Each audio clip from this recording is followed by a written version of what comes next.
All right, so I wanted to take a quick look at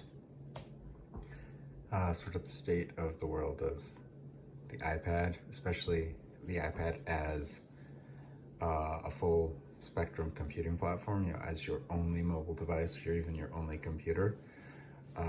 In the world of the end of 2020, after the release of the M1, MacBook Pros and MacBook Air, as well as how the two different smart connector, physical connected keyboard solutions work for these. There is a third option, which is the Logitech Folio Touch rather than Combo Touch. This is on a 10.2 inch 8th gen iPad versus this guy, which works. It doesn't detach in the same place because of the location of the smart connector, but it's the same. It's $160 instead of $150 or $300 plus.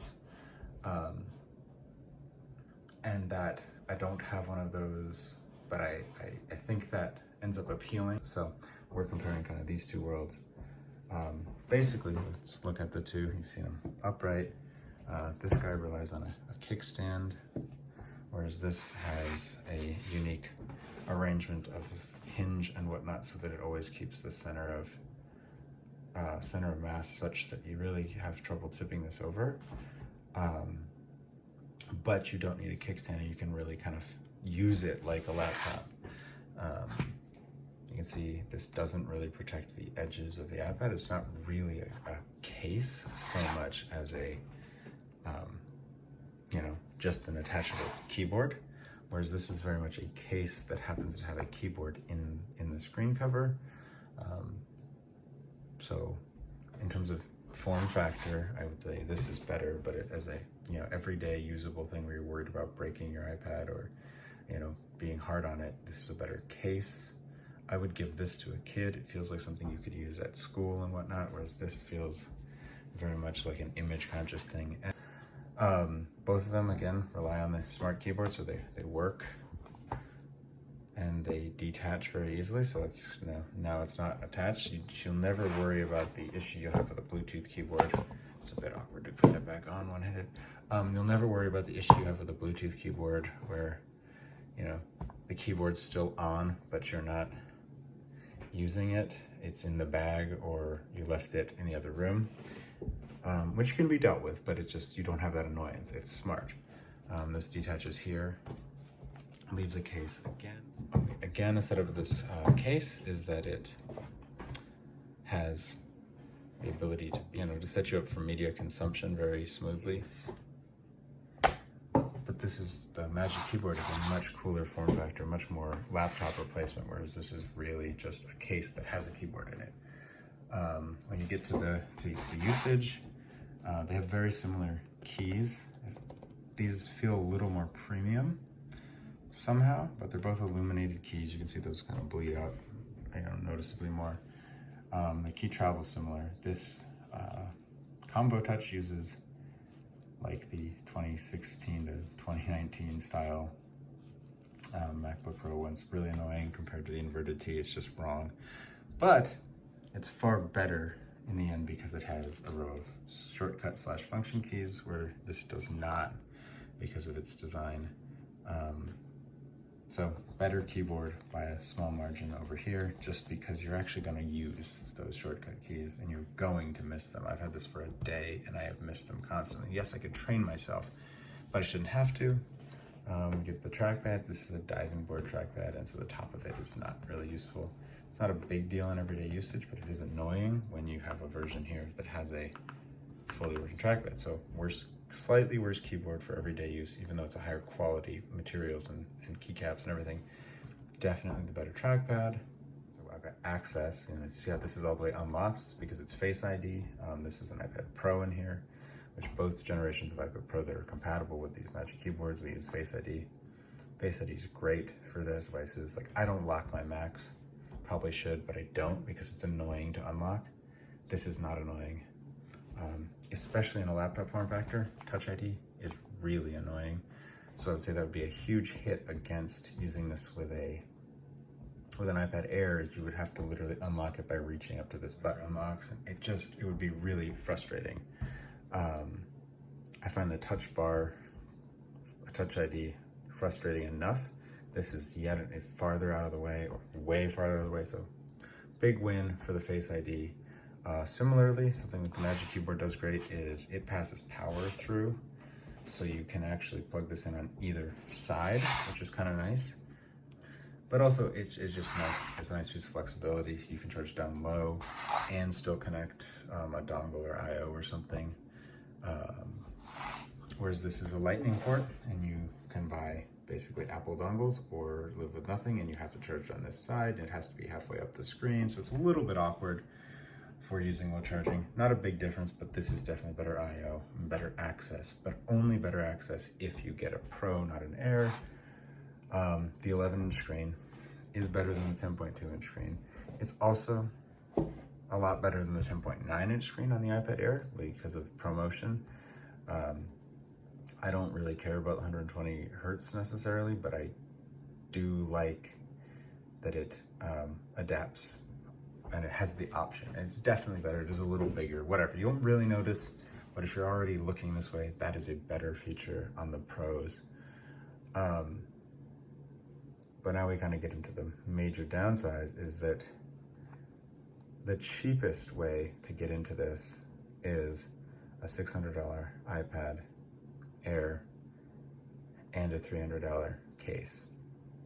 So the literal cheapest is $900, which is the education discount, or otherwise finding a discount on an entry-level MacBook Air. And for that you get 4 gigs of RAM, a basically iPhone processor, so 6-core, not 8-core, and 64 gigs of storage rather than 256 for the same money. It's a terrible buy.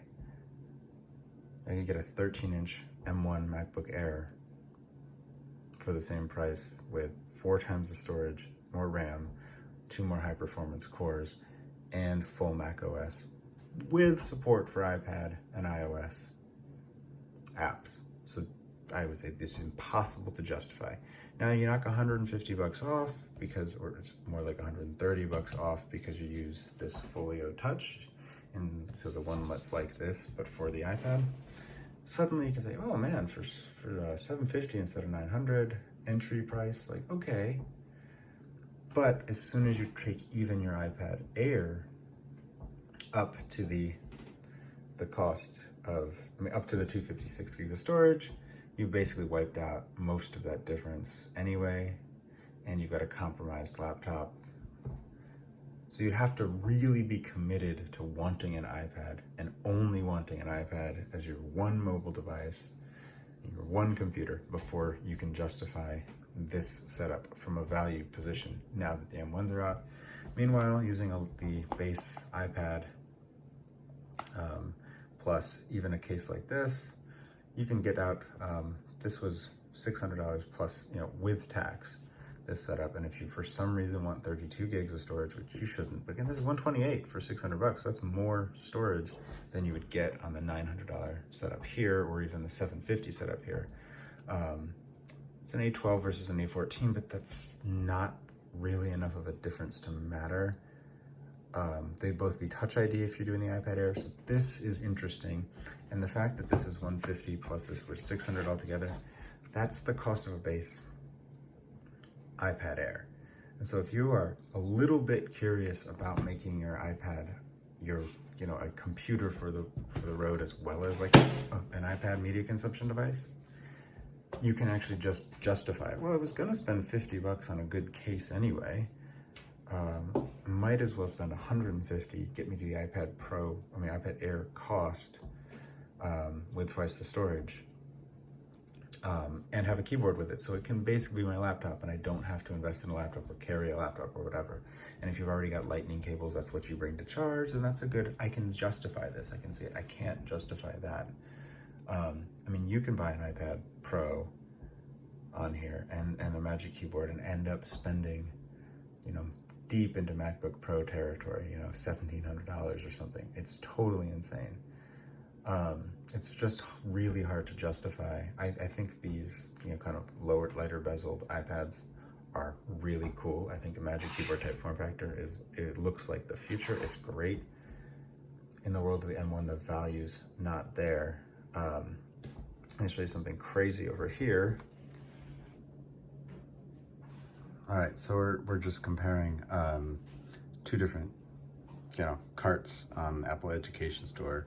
I usually use the education prices because anyone can get them, and sometimes you can get better prices, not direct from Apple, but it's just a good way to get a general idea of what the price you should pay is. So here we're getting a 256 gigabyte iPad Pro, which is $850, and you could get that for $700 if it were an iPad Air, but we've already talked about why that's uninteresting. You're gonna add this pencil for it because if you're so committed to the iPad life, you better want the iPad accessory. Otherwise, I can't even imagine why you'd be going for iPad. And then you find the Magic Keyboard, and these prices are a little bit odd. I usually find the pencil for less and the keyboard for more, but I didn't buy those on education. It comes out to $1247 before tax, about $1350 depending on where your local tax is. And this alternate bag over here is based around getting your MacBook Air, which is only $50 more than the 256 gig iPad Pro. And yeah, that's always been the case since the 2018 iPad Pro came out and the couple last generations of MacBook Air. But it used to be you were comparing an iPad Pro with, A12, which was this brand new 7nm chip, to a Intel powered MacBook Air with a butterfly keyboard. Well, now you got a Magic Keyboard in here, you got the 13-inch display, you got the M1 chip. So that's the way to go. That's a better primary device for almost everyone. And you say, well, but I really want touchscreen. I really want something I can hold my hand and watch a video on it. That's a great secondary feature, and it's not accounted for. Well, a base iPad, if you just need a couple apps on there, or you just need to do light work, or you just need to stream video, a base iPad basically costs what a Magic Keyboard does. It's $30 more, but the pencil is $30 less. So if you want a first-gen pencil to work with that, that's the same accessory cost. Which accessory would you rather have? A whole-ass iPad or a keyboard? Either way, you've still got a keyboard, a device with a keyboard, you got a device with a touchscreen, but here you've got a whole second screen and a better processor and more RAM, and this is also a 4 gig of RAM, so yes, the Pro is 6. So you go down and say, okay, yeah, it's $50 more. Okay, maybe you don't need the pencil if you're just using your iPad mostly for consumption and sidecar. Well, then you're talking about $40 less, so it's basically the same price. And obviously this is a bit disingenuous, but it's still really hard to justify any setup with a Magic Keyboard when you can get yourself two whole computers, two device setup rather than just one with accessories. And so it's just beyond impossible to justify this setup, as cool as it is. It's even more insane to justify the 12.9 inch because then you're talking about spending more for less, and it's definitely heavier and definitely larger, and you're still compromised by iPadOS, you're still compromised by what's now a 2-year-old chip, less RAM, blah, blah, all of that. Basically, I could justify a Magic Keyboard if you already own an iPad that's compatible with it, and you have an older MacBook that you're using. You're like, oh man, I think I could drop the MacBook, could sell that, get some money, put some of that towards the Magic Keyboard, feel like I have a laptop again, because I like my desktop setup. I've got this crazy setup, whatever. And I just sometimes need something on the go that's a little bit more put together than like propping this up against a wall and putting a Bluetooth keyboard next to it. Again, really cool, but just way too many drawbacks for any price, but especially for its price. It's not a finished concept, it's getting there. This is a cool case that adds in some features, so I can see how you justify it, because it's not that much more than our premium case. And it can be compatible with the cheap iPad, which can leave you with the cheapest way to get a functional Apple computer setup. So I get why this exists. this is a vanity luxury thing. It's a bad computer for more money than a good computer. Right. And when this came out, the Magic Keyboard, it kind of made sense because the Intel MacBook Airs were terrible. And so if you could say, man, there's nothing but, I get Intel MacBook Air or, you know, Apple Silicon A12X and Z powered laptops, I can deal with iPadOS to get the better features. Like this would be much better for like editing any sort of thing, videos, photos, whatever on the go, than an Intel MacBook Air. So for about the same price, it made sense. Well, now you've got an iPad Pro on steroids chip in your MacBooks, and you're talking about the same price for a 2-year-old chip. It doesn't make any sense. It just doesn't, because of the same price, and you can throw on an iPad. You can throw an iPad onto your MacBook Air on the side rather than throw a keyboard case onto your iPad. You get 2 devices instead of 1. It's insane. Basically, what I look at, and I'm looking at this and I say, these are priced right. This stuff's priced right. The iPad Air needs to be selling for $450 for the 64 gig, $550 for 256. It should not be at the prices it's at. It just doesn't make any sense.